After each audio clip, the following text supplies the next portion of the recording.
Okay, सो अब हम करेंगे माइक्रोस्पोरोजेनेसिस, हम कर चुके हैं। अब हम करेंगे development of male gametophyte, and the first cell of male gametophyte is pollen grain. ठीक है, जो फर्स्ट सेल होता है या यंग आप कह लीजिए, यंग जो होता है वो वन सेल्ड होता है। ठीक है, और ये जो डेवलपमेंट होगी मेल गैमेटोफाइट की, माइक्रोस्पोरेंजिया ऑफ एंथर ही होगी। एटलीस्ट 60% एंजियोस्पर्म में 2 सेल स्टेज तक, और बाकी के 40% में 3 सेल स्टेज तक डेवलपमेंट एंथर में ही होती है। बाद में वो लिबरेट हो जाते हैं, बाहर आ जाते हैं। तो ये वन सेल्ड पॉलन ग्रेन है। होते तो 4 एक साथ इकट्ठा है, लेकिन इनके बीच का सेल वॉल जो है अपने अपनी अपनी सबकी सेल वॉल बन गई है, सेपरेट हो जाएंगे। अब क्या होगा, ये वन सेल पॉलन ग्रेन अभी छोटा है, ठीक है, प्रोमिनेंट न्यूक्लियस है। अब धीरे धीरे क्या होगा, इनफ्लक्स ऑफ न्यूट्रिएंट की वजह से, बाहर से न्यूट्रिएंट, टेप्टम इसे न्यूट्रिएंट प्रोवाइड कर रहा है, टेप्टम की न्यूट्रिएंट की वजह से ग्रो करेगा। इसके अलावा दूसरा रीजन इसका ग्रोथ का वैक्यूलाइजेशन है, वैक्यूल्स बनने शुरू हो जाएंगे। अब देखिए 2 वैक्यूल बन गए, ये देखिए कितनी ग्रोथ हो गई है, कैन यू सी। और जो न्यूक्लियस सेंटर में था, वो न्यूक्लियस अब पेरिफेरी की तरफ आ गया, किनारे की तरफ आ गया, क्योंकि एक खासियत है प्लांट सेल की कि वो क्या करते हैं, सेंट्रल वैक्यूल होता है तो न्यूक्लियस को पुश कर देते हैं कहाँ की तरफ, पेरिफेरी की तरफ। अब आप देखिए ये वैक्यूल, बड़े बड़े वैक्यूल जुड़ गए तो एक लार्ज वैक्यूल बन गया, सेंट्रल वैक्यूल, और न्यूक्लियस बिल्कुल पेरिफेरी में चला गया। अब हो रहा है न्यूक्लियर डिवीजन, लेकिन ये एसिमेट्रिक स्पिंडल बनेगा। नॉर्मली स्पिंडल इक्वेटर पे बनता है, लेकिन ये इक्वेटर में नहीं बन रहा सेल के। क्यों? क्योंकि न्यूक्लियस तो कॉर्नर में है। नॉर्मली जब सेल डिवाइड करते हैं, चाहे वो प्लांट सेल हो चाहे एनिमल सेल हो, सेंटर में न्यूक्लियस आ जाता है, इसलिए इक्वेटर पे और न्यूक्लियर मेम्ब्रेन गायब हो जाती है, और क्रोमोसोम्स जो है अपने आप को अलाइन कर लेते हैं इक्वेटोरियल प्लेट पे। ये आपने माइटोसिस मियोसिस में पढ़ा है। लेकिन ये स्पेशल सेल है, पॉलन ग्रेन है, ठीक है। तो इसमें क्या हुआ, न्यूक्लियस जो है वो क्योंकि पेरिफेरी की तरफ शिफ्ट हो गया, तो आप इक्वेटर पे स्पिंडल नहीं देखेंगे। आप स्पिंडल कहाँ देख रहे हैं, कहाँ देख रहे हैं, स्पिंडल फाइबर बिल्कुल बने, लेकिन कहाँ, पेरिफेरी की तरफ, क्योंकि न्यूक्लियस वहीं था, राइट। तो ये जो स्पिंडल बना है मेटाफेज स्टेज में, ये मेटाफेज स्टेज है, ठीक है, कैरियोकाइनेसिस हो रहा है, ये मेटाफेज स्टेज है। तो एसिमेट्रिक स्पिंडल बनेगा, ठीक है, ये एसिमेट्रिक स्पिंडल बना। अब एसिमेट्रिक स्पिंडल तो बन गया, माइटोसिस ही हो रही है ये, अब ये माइटोसिस ही हो रही है, और हैप्लॉइड सेल्स हैं, और हैप्लॉइड सेल में तो मियोसिस होने से रही, माइटोसिस ही होगी। तो माइटोसिस से डिवाइड तो कर रहे हैं, लेकिन एसिमेट्रिक स्पिंडल बना, इससे क्या होगा, 2 सेल में डिवाइड तो हो जाएगा। जब कैरियोकाइनेसिस के बाद साइटोकाइनेसिस होगी, तो एक पॉलन ग्रेन 2 सेल में डिवाइड हो गया, ठीक है। लेकिन आप क्या देख रहे हैं, अनइक्वल साइज के सेल्स बनेंगे। एक होगा वेजिटेटिव सेल जो लार्ज होगा, full of reserve food material होगा, उसका न्यूक्लियस लार्ज और इरेगुलर होगा। और जनरेटिव सेल जो कि स्पिंडल शेप होता है, बेलन आकार जैसा स्पिंडल शेप होता है, छोटा होता है, और वेजिटेटिव सेल के साइटोप्लाज्म में फ्लोट करता है। वेरी इंपॉर्टेंट पॉइंट, सारे एनसीईआरटी पॉइंट्स हैं, ठीक है। जनरेटिव सेल कैसा होता है, स्मॉल होता है, स्पिंडल शेप होता है, राइट। और ये वेजिटेटिव सेल के, क्योंकि यहाँ पे जो कैलेस, यहाँ पे जो कैलोस था जिसकी वजह से ये जुड़ा हुआ था सेल वॉल में, वो डिसॉल्व हो जाएगा कैलेस एंजाइम की वजह से। कैलेस एंजाइम टेप्टम ने सिक्रीट की, और ये फ्री हो जाएगा जनरेटिव सेल, और आसानी से साइटोप्लाज्म में फ्लोट करेगा। किसके, वेजिटेटिव सेल के साइटोप्लाज्म में फ्लोट करता है, ठीक है। ठीक है, तो ये बहुत इंपॉर्टेंट कैरेक्टरिस्टिक फीचर है, और ये 2 सेल्ड स्टेज है पॉलन ग्रेन की। 60% एंजियोस्पर्म्स में पॉलन ग्रेन इस स्टेज पे लिबरेट हो जाते हैं, बाहर आ जाते हैं, एंथर से बर्स्ट होके बाहर आ जाएंगे, एंथर बर्स्ट होकर और बाहर आ जाएंगे, ठीक है। इनको स्टिग्मा मिल गया, तो अपना सेकंड डिवीजन ही स्टिग्मा पे करते हैं, और जनरेटिव सेल डिवाइड हो जाता है 2 मेल गैमेट्स में। वेजिटेटिव सेल डिवाइड नहीं होगा, सिर्फ जनरेटिव सेल डिवाइड होगा, और तब पॉलन ट्यूब आएगी और 3 सेल स्टेज वो हो जाएगा। लेकिन लेकिन लिबरेट हो चुके हैं 2 सेल स्टेज में। अब जो 3 सेल स्टेज इनकी कब होगी, जब वो स्टिग्मा पे बैठेंगे, स्टिग्मा पे लैंड नहीं करेंगे, तो वहां जर्मिनेट, फिर ये जर्मिनेट नहीं होने वाला, ठीक है। गॉट इट, इतना समझ आ गया। Yes ma'am. लेकिन बाकी के 40% में क्या होगा, बाकी के 40% जो एंजियोस्पर्म्स होते हैं उनमें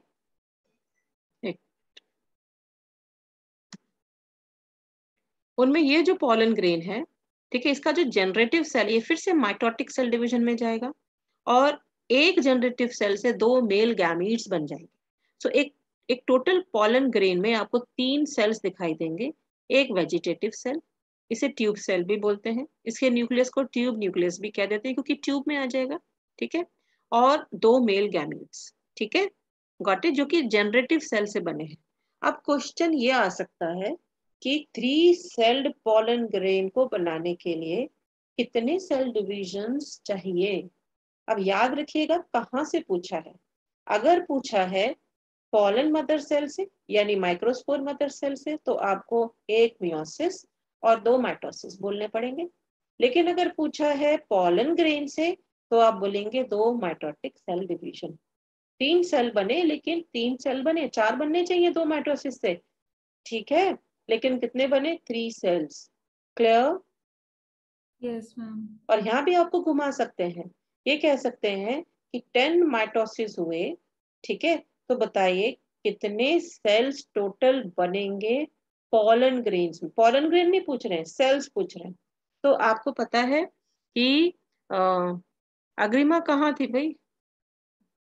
ओके, आपको पता है कि एक पॉलन ग्रेन में, ठीक है, डिवीजन से 2 डिवीजन से 3 बनते हैं, ठीक है। तो अगर 100 है तो आप निकाल सकते हो, कर सकते हैं ना, कैलकुलेट कर लोगे, पूछा जाएगा तो। ये भी हॉट क्वेश्चन है, ये भी सब नहीं कर पाते, ये क्वेश्चन भी सब बच्चे नहीं कर पाते, और यही जो है डिमार्केट करते हैं फिर।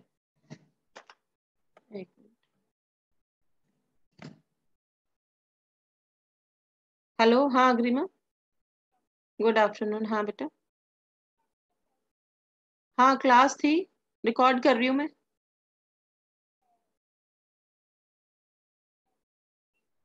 हम्म, हाँ 3 तक पढ़ाऊंगी, रिकॉर्ड कर रही हूँ मैं।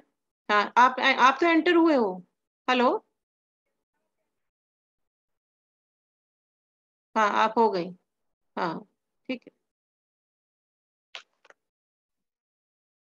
ओके। तो ये कर लेंगे बेटा, इस तरह के क्वेश्चंस आते हैं तो कैलकुलेट कर यस लोगे, मैम। ठीक है। याद रखना कहाँ से पूछा है, पॉलन ग्रेन से पूछा है। पॉलन ग्रेन से पूछा है, अगर सिर्फ 2 सेल स्टेज पूछा है तो एक ही माइटोसिस हुआ। अगर पॉलन ग्रेन से 3 सेल स्टेज पूछा है तो 2 माइटोसिस हुआ। याद रखिएगा 2 माइटोसिस से 3 ही सेल बने, नॉर्मली 2 माइटोसिस से 4 बनने चाहिए, लेकिन 3 ही बने। क्यों बने आप जानते हैं, क्योंकि न्यूक्लियस पेरिफेरी में चला गया, एसिमेट्रिक स्पिंडल बना, और फाइनली वेजिटेटिव सेल डिवाइड ही नहीं करता है, ठीक है। लेकिन अगर पॉलन मदर सेल से पूछ रहे हैं तो आप बताएंगे एक माइटोसिस हुआ और कितने, 2, सॉरी, एक मियोसिस हुआ और 2 माइटोटिक डिवीजन से क्या बने, आपके पॉलन ग्रेन बने 3 सेट। क्लियर? फिर नंबर इंक्रीज कर सकते हैं, है ना। इतने पीएम, इतने पॉलन मदर सेल थे तो बताओ कितने सेल डिवीजन होंगे और कितने, इस तरह से पूछ सकते हैं। तो आपको ये खुद कैलकुलेट करना है, मैं हिंट दे सकती हूँ, आप कैलकुलेट खुद करेंगे ना। अब आप यहाँ पे ये देखिए, ये पॉलन ग्रेन है, इसकी थिकनिंग्स पूछ लेते हैं, ठीक है, इसके वॉल लेयर्स पूछ लेते हैं। 2 सेल स्टेज में आप देख रहे हो, वैसे तो सभी स्टेज में दिखता है, लेकिन 2 सेल स्टेज में ही पूरा बन जाता है। सबसे बाहर वाली जो लेयर है, आई मीन टू से जो पॉलन ग्रेन है उसमें कवरिंग्स होती हैं। सबसे बाहर वाली लेयर जो होती है वो एक्साइन होती है, अंदर वाली इंटाइन होती है। एक्साइन में स्पोरोपोलेनिन का डिपोजिशन होता है। एक्साइन भी फर्दर डिवाइडेड होती है, लेकिन वो अभी आपके सिलेबस में नहीं है, ठीक है। तो एक्साइन भी डिवाइडेड रहती है, राइट। और एक्साइन ही रिस्पॉन्सिबल है, ठीक है। एक्साइन में एक होती है टैक्टम करके, एक लेयर सबसे बाहर वाली लेयर होती है टैक्टम, वो आर्किटेक्चर बनाती है। देखिए आप यहाँ देख रहे हैं, स्पाइनी है, किसी का रेटिकुलेट हो सकता है, किसी का स्पाइनी हो सकता है, देख रहे हैं, अलग अलग अलग अलग आर्किटेक्चर डिजाइनिंग करती हैं। देख रहे हैं आप, डिजाइनिंग, स्पोरोपोलेनिन कैसे ले डाउन हुआ, कैसे डिपॉजिट हुआ, उसके अकॉर्डिंग क्या हो जाता है, डिजाइन हो जाता है पॉलन ग्रेन का। और हर स्पीशीज के पॉलन ग्रेन का अपनी अलग अलग डिजाइनिंग, अपनी अलग अलग आर्किटेक्चर होता है, ठीक है। Got it? किसी भी 2 स्पीशीज जो है, किसी भी 2 डिफरेंट स्पीशीज का सेम डिजाइनिंग नहीं होती है। और ये एक्साइन में जो टैक्टम है वो ही बताएगा, उसी की वजह से डिजाइनिंग अलग अलग होती है। तो कोई स्पाइनस होते हैं, कोई रेटिकुलेट होते हैं, कोई अलग किस्म के, ठीक है। इस तरह से ये यहाँ पे स्पाइनी दिख रहा है आपको, कटीले कटीले से दिखाई दे रहे हैं, तो ये एक्साइन है जो स्पोरोपोलेनिन का बना होता है। इंटाइन जो होता है वो बना होता है आपका सेलुलोज एंड पैक्टिन। याद रखिएगा, इंटाइन सेलुलोज एंड पैक्टिन का बना होता है। बीच बीच में आपको यहाँ पे आपके थिकनिंग दिखाई दे रही है, सेलुलोज की थिकनिंग है यहाँ पे, ये सेलुलोज की थिकनिंग है। सर्टेन प्लेसेस पर स्पेसिफिकली जहाँ पे पॉलन ट्यूब निकलेगी, ठीक है, जर्म पोर है जहाँ पर, वहां पे सेलुलोज की थिकनिंग होती है, ठीक है। और सर्टेन प्लेसेस पर आप देखेंगे स्पोरोपोलन का डिपोजिशन नहीं है, ठीक है। और जहां स्पोरोपोलन का डिपोजिशन नहीं है वहां पे बनते हैं जर्म पोर्स। डाइकॉट में हम जर्म पोर्स कहते हैं, मोनोकॉट्स में हम जर्म फरोज कहते हैं। याद रखिएगा, डाइकॉट में 3 जर्म पोर्स होते हैं, लेकिन पॉलन ट्यूब किसी एक से निकलेगी। अगर ये पोर्शन स्टिग्मा से लाई करता है तो यहाँ से निकल जाएगी, ये पोर्शन लाई करता है तो यहाँ से निकल जाएगी, ये पोर्शन अगर स्टिग्मा के क्लोज आता है तो यहाँ से पॉलन ट्यूब निकल जाएगी। लेकिन 3 जर्म पोर्स हैं, लेकिन पॉलन ट्यूब किसी एक से निकलेगी। तो 3 क्यों है? इससे chances of germination of pollen tube बढ़ जाए, राइट, गॉट इट। इसलिए अगर इस फेज से लैंड हुआ है तो यहाँ से निकलने के चांस है, इस फेज से हुआ तो यहाँ से, इस फेज से लैंड हुआ तो यहाँ से। लेकिन मोनोकॉट्स के पॉलन ग्रेन्स में एक ही फरो होता है, एक ही स्लिट होता है, ठीक है, उसे हम जर्म फरो कह देते हैं। तो याद रखिए, मोनोकॉट में एक होगा, मोनोकॉट, मोनो और एक समझ लो, ऐसे यहाँ पे कॉटलिडन है एक, लेकिन हम ऐसे याद कर सकते हैं, मोनो 1 जर्म पोर होता है इसमें मोनोकॉट्स में, लेकिन डाइकॉट्स में 3 होते हैं, 2 नहीं 3 होंगे, उन्हें हम पोर्स बोलेंगे, जर्म पोर्स। और जर्म पोर्स वो पॉइंट होते हैं जहां से पॉलन ट्यूब निकलती है, पूरा का पूरा कंटेंट। अभी तो ये 2 सेल स्टेज है, जब ये 3 सेल स्टेज हो जाएगा तो पूरा का पूरा कंटेंट एक ड्रॉप के फॉर्म में, जैसे चाशनी की तार सा होता है, ऐसे बिल्कुल एक पॉलन ट्यूब निकल जाएगी। चाशनी जानते हो ना? नहीं जानते? हलवाई बनाते हैं चाशनी, है ना, तार सा बनाते हैं उसका, चीनी का घोल के, ठीक है। तो बिल्कुल ऐसे एक तार सा निकलेगा, एक पॉलन ट्यूब, पूरा का पूरा कंटेंट जो है वो ड्रॉप कर जाएगा पॉलन ट्यूब, ठीक है, के फॉर्म में जर्म पोर से। और उसमें सबसे आगे रहेगा ट्यूब न्यूक्लियस, क्योंकि वो गाइड करता है, और पीछे रहेंगे 2 मेल गैमेट्स। तो पॉलन ट्यूब में पूछा जा सकता है कितने सेल्स होते हैं, तो 3 सेल्स होते हैं। कितने गैमेट्स होते हैं? 2 गैमेट्स होते हैं, ठीक है, ओके। ये भी पूछ सकते हैं कि टोटल 100 पॉलन ट्यूब्स हैं, बताइए कितने सेल्स हो गए उसमें। ऑब्वियसली जब एक में 3 है तो 100 में कितने होंगे आप बता सकते हो, ठीक है। तो इस तरह से ये क्वेश्चन आ सकते हैं। पॉलन ग्रेन स्फेरिकल होता है शेप में, एक्साइन इंटाइन इसकी 2 लेयर्स होती हैं, एक्साइन स्पोरोपोलिन का बना होता है। Sporopollenin is one of the most resistant chemical known in this world, ठीक है, जो कि हाई टेम्परेचर को विथस्टैंड कर, और ऑर्गेनिक मैटर है, याद रखिएगा, अल्कलाई, एंजाइम, इनसे सब, एसिड, इन सबसे रेजिस्टेंट है। आज तक कोई ऐसा माइक्रो ऑर्गेनिज्म हमें नहीं पता जो इसे डाइजेस्ट कर जाए, डिग्रेड कर जाए, ठीक है। और सिर्फ आपको जम्पोर वहां मिलेंगे जहां स्पोरोपोलिन एब्सेंट है। इंटाइन कंटिन्यूअस लेयर होती है, सेलुलोस और पैक्टिन की बनी होती है। तो ये हम पढ़ चुके हैं। फिर ये सारे हमने पढ़ लिए। Development of male gametophyte is precocious, ठीक है। प्रिकॉशियस का क्या मतलब होता है कि ये कहाँ होता है? It begins inside the microsporangium और पॉलन ग्रेन, ठीक है। पॉलन ग्रेन और पॉलन सैक में ही बनना शुरू हो जाता है, ठीक है। मेल गेमेटोफाइट कहाँ बनेगा? पॉलन सैक में। आपने खुद देखा, 2 सेल्ड हुआ, किसी में 3 सेल्ड हुआ, ठीक है। Young pollen grain has a centrally placed nucleus embedded in dense cytoplasm covered by plasma membrane। ये पॉलन ग्रेन का, यंग पॉलन ग्रेन का स्ट्रक्चर है कि सेंटर में न्यूक्लियस होगा, खूब सारा साइटोप्लाज्म होगा, प्लाज्मा मेम्ब्रेन से कवर्ड रहेगा। धीरे धीरे धीरे वो ग्रो करेगा, न्यूट्रिएंट, वही सारे पॉइंट्स जो मैंने बताए, वही सारे ये पॉइंट्स हैं जो लिखे हुए, जो मैंने समझाया वही हैं। आप इनको चाहे स्क्रीनशॉट ले लो, रीड कर लेना, ठीक है।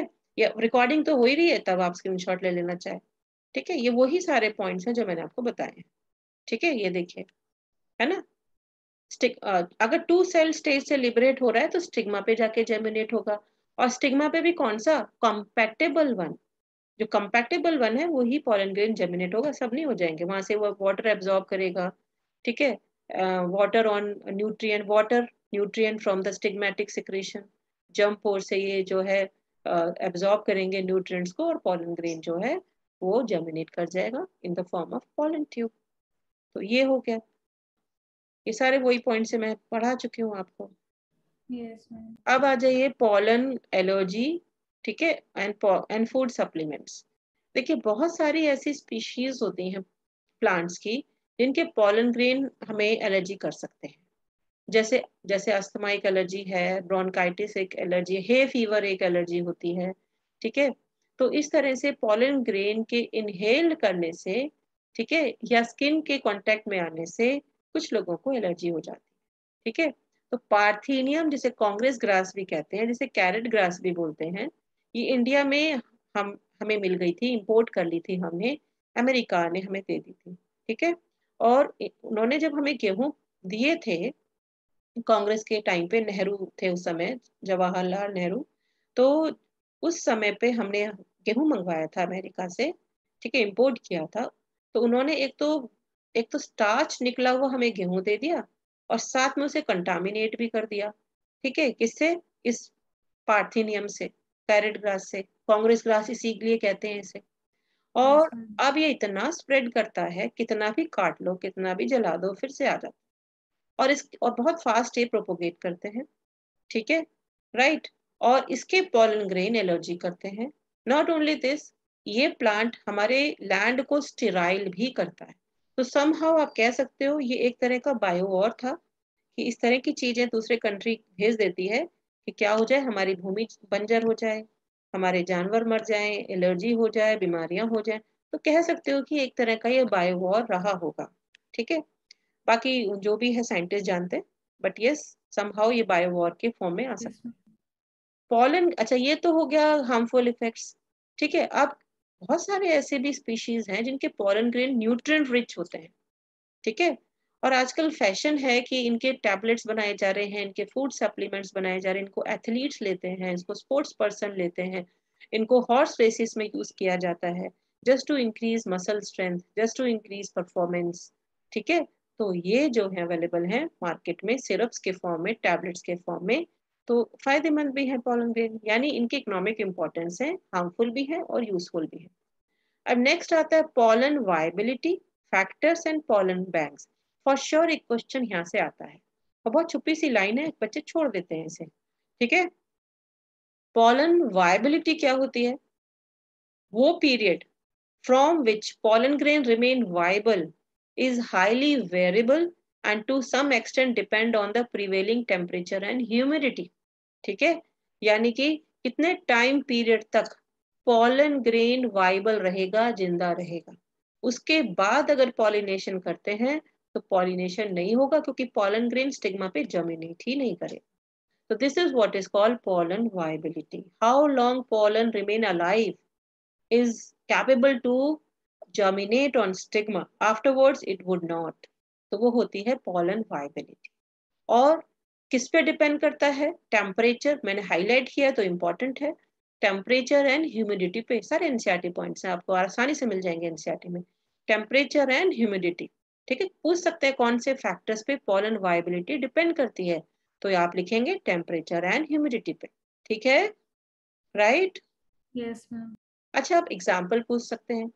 कुछ सीरियल्स में, जैसे कि आपके राइस है, वीट है, 30 मिनट्स में अगर पॉलिनेशन हो जाए तो ठीक है, नहीं तो वो वाइबिलिटी लूज कर देते हैं। लेकिन Rosaceae family, Leguminaceae family, Solanaceae family, इनकी वाइबिलिटी मंथ्स तक रहती है, ठीक है। इनके पॉलन ग्रेन महीनों तक वाइबल रहते हैं, महीनों तक भी अगर कहीं दीवार पे चिपके हुए हैं और उसके बाद वो स्टिग्मा पे स्टिक कर जाए तो जर्मिनेट कर जाएंगे, ठीक है। इवन आपके कपड़ों से चिपके हों और आपके कपड़े बाहर Mm. सूख रहे हैं और फिर वो वहां पे उनके स्पीशीज के मेंबर मिल गए, वहां स्टिग्मा पे झड़ गए, तो यानी कि वाइबिलिटी लंबी है इनकी थोड़ी, compare to rice and wheat. अच्छा, जो बहुत सारे ऐसे भी प्लांट्स हैं जिनके पॉलन ग्रेन बहुत वैल्यूएबल होते हैं, क्योंकि उसमें जीन्स होती हैं, और बहुत इंपॉर्टेंट जीन्स होती हैं, डिजीज रेजिस्टेंट हो सकती हैं, फ्लेवर अच्छा हो सकता है, टेस्ट अच्छा हो सकता है, यील्ड ज्यादा आते हो, ऐसी जीन्स है उनके अंदर, ठीक है। और वो स्पीशीज एंडेंजर्ड भी हो सकती हैं, कम दिख रही हैं।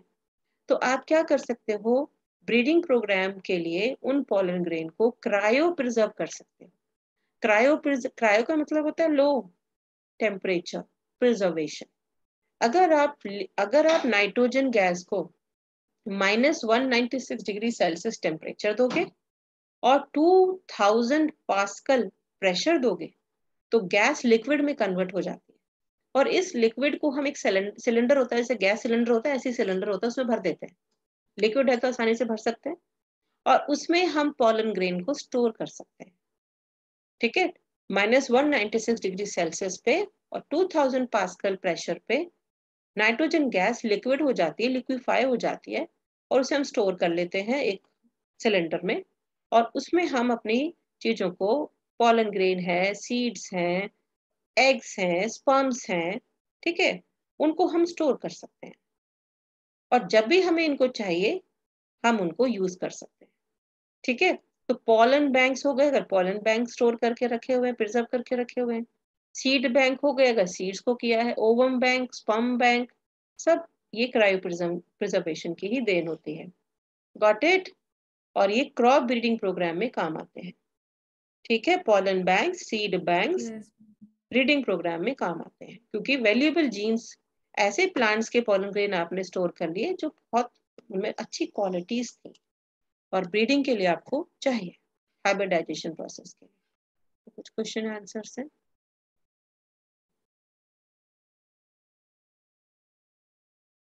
अब इसके बाद आपका आता है गाइनोशियम। गाइनोशियम रिप्रेजेंट करता है female part of a flower और जो फ्री यूनिट होती है गाइनोशियम की उसे उसे पिस्टिल कहते हैं। पिस्टिल को हम 3 पार्ट में डिवाइड करते हैं, स्टिग्मा, स्टाइल एंड ओवरी। यानी गाइनोशियम या कार्पल का वो पार्ट जो सिंगल यूनिट है, जिसे आप आसानी से डिफरेंशिएट कर पा रहे हो पिस्टिल को। ठीक है, स्टिग्मा, स्टाइल एंड ओवरी में सिंपली वो पिस्टिल है। स्टिग्मा क्या है? टर्मिनल पार्ट है, रिसेप्टिव पार्ट है।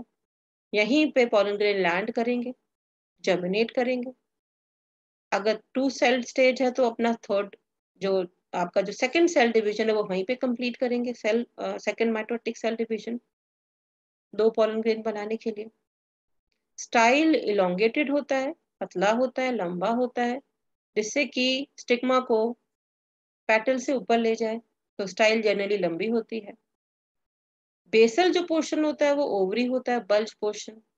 ओवरी में ओवरी चैम्बर्स होते हैं जिन्हें ओवेरियन कैविटी कह लीजिए, लोक्यूल कहते हैं। और इसके अंदर पाए जाते हैं आपके प्लेसेंटा।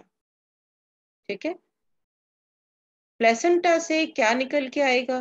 प्लेसेंटा से एक छोटा सा उभार आएगा, प्रोट्यूबरेंस, आउटग्रोथ। और धीरे धीरे धीरे ये आउटग्रोथ इंटेगुमेंट से कवर होना शुरू हो जाएगा और धीरे धीरे धीरे कर्व करना शुरू कर देगा और फाइनली बन जाएगा ओव्यूल। समझ आया? तो प्लेसेंटा से आपके क्या आता है? एक छोटा सा उभार निकल के आता है और धीरे धीरे धीरे धीरे उसे इंटेगुमेंट्स कवर करने लगते हैं, चारों तरफ से कवर कर लेते हैं इंटेगुमेंट्स। सिर्फ एक पॉइंट से कवर नहीं करते, वो माइक्रोपाइल कहलाता है। और धीरे धीरे धीरे वो ही जो प्रोट्यूबरेंस था, वो छोटा सा उभार था, वो ओव्यूल में कन्वर्ट हो जाता है। ठीक है, अब ओव्यूल्स का नंबर वेरी कर सकता है। ओव्यूल एक हो सकता है ओवरी में या एक से ज्यादा हो सकते हैं। जैसे वीट है, पैडी है, मैंगो है, इसमें एक ही ओव्यूल होता है ना? आपने आम खाया होगा, एक ही बीज निकलता है। ठीक है, गेहूं, चावल, इनमें भी एक ही बीज होता है जो आप खाते हो, ग्रेन जिसे कहते हैं। ठीक है, लेकिन एक से ज्यादा भी हो सकते हैं, जैसे पपाया है, खूब सारे ओव्यूल्स होते हैं तभी खूब सारे सीड बन जाते हैं। वाटर लेमन है, ऑर्किड्स है, टमाटर है, बैंगन है, आप देखिए कितने बीज होते हैं क्योंकि बहुत सारे ओव्यूल्स होते हैं। अब आप देख पा रहे हो ये वही स्ट्रक्चर है। ठीक है, अब ये एनसीईआरटी देख लेते हैं। ये देखिए, अभी करते हैं। ये देखिए, ये आपने अभी 11th में पढ़ा, ये आपका पिस्टल है। ठीक है, और ये खूब सारे स्टिग्मा है। यानी कि ये जो गाइनोशियम है इसमें खूब सारे क्या रहे होंगे? खूब सारे कार्पल हैं। देखिए, 1 2 3 4 5, ये फैदरी स्टिग्मा है। कैसा है? फैदरी। लैंडिंग प्लेटफॉर्म का सरफेस एरिया बढ़ाने के लिए स्टिग्मा मल्टीफर्केट हो गया। फिर ये स्टाइल है और फिर ये ओवरी है। ये सिंपल स्ट्रक्चर है एक पिस्टल का, जो कि डिवाइडेड है स्टिग्मा, स्टाइल एंड ओवरी में।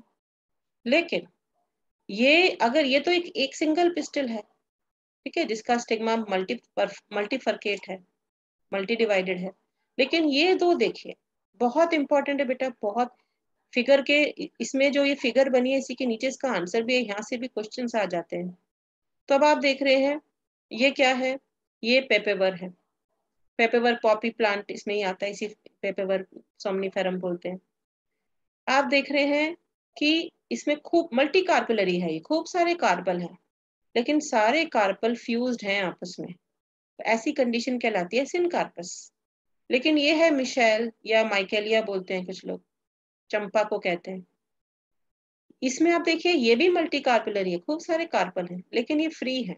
आप देख पा रहे हो 1 2 3, ये देखिए कितने सारे फ्री कार्पल्स हैं, तो ये एपोकार्पस हो गया। तो क्वेश्चन ये आ सकता है कि पेपेवर एंड मिशेल या माइकेलिया दोनों ही क्या होते हैं, क्या होते हैं, मल्टी कार्पल। फिर डिफरेंस क्या है? डिफरेंस ये है कि पेपेवर क्या है, उसमें सारे कार्पल फ्यूज्ड है, वो सिनकार्पस है। लेकिन आपके इसमें माइकेलिया में क्या है, सारे फ्री हैं, डन, एपोकार्पस है। ठीक है, ये डिफरेंस है ना। अब आप देखिए ये आपके सिलेबस में 85% एंजियोस्पर्म्स में ओव्यूल जो होता है वो एनाट्रोपस होता है। बच्चे कंफ्यूज होते हैं, मैम ये तो ऑर्थोट्रोपस है। नहीं, फ्यूनिकल के पास में अगर माइक्रोपाइल है, ध्यान से सुनिएगा, फ्यूनिकल के पास में अगर माइक्रोपाइल है तो ये एनाट्रोपस है। ठीक है, ऑर्थोट्रोपस में क्या होता है, ऑर्थोट्रोपस में फ्यूनिकल यहाँ ना होके, फ्यूनिकल अगर यहाँ होता, इधर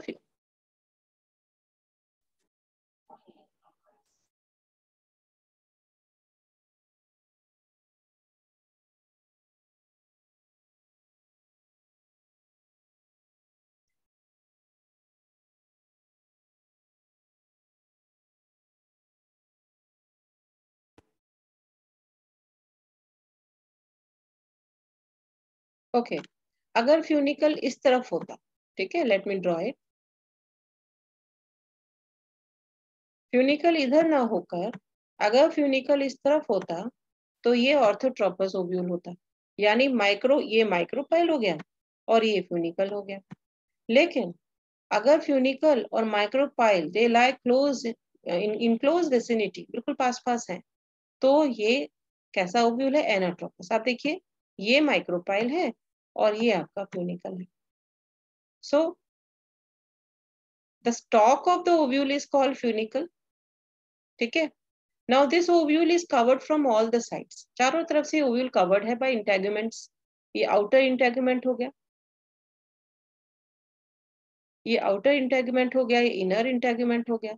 सो this ovule is covered from all the sides by integuments, but at one side it is not covered, it is called micropyle.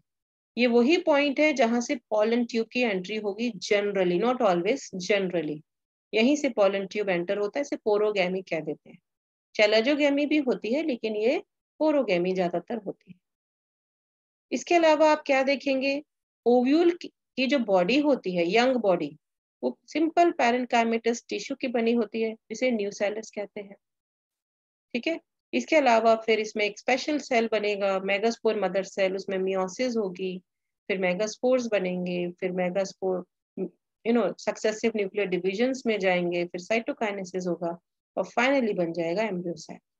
और जो मोस्ट टिपिकल एम्ब्रियोसैक होता है एंजियोस्पर्म्स में, वो 7 सेल्ड 8 न्यूक्लिएट होता है। ये नीट में आया है पिछले साल। 7 sailed 8 nucleate most typical angiosperm होता है। 85% एंजियोस्पर्म में यही वाला एम्ब्रियोसैक होता है और मोनोस्पोरिक होता है। ये मोनोस्पोरिक मतलब एक ही मेगास्पोर से बनता है। सो इसके अंदर, एम्ब्रियोसैक के अंदर 7 सेल्स होते हैं और 8 न्यूक्लिएट होते हैं। कौन से होते हैं ये तब पढ़ेंगे जब हम इसका डेवलपमेंट करेंगे। हम इसका कल डेवलपमेंट करते हैं। ठीक है, okay, I am going to end up the meeting.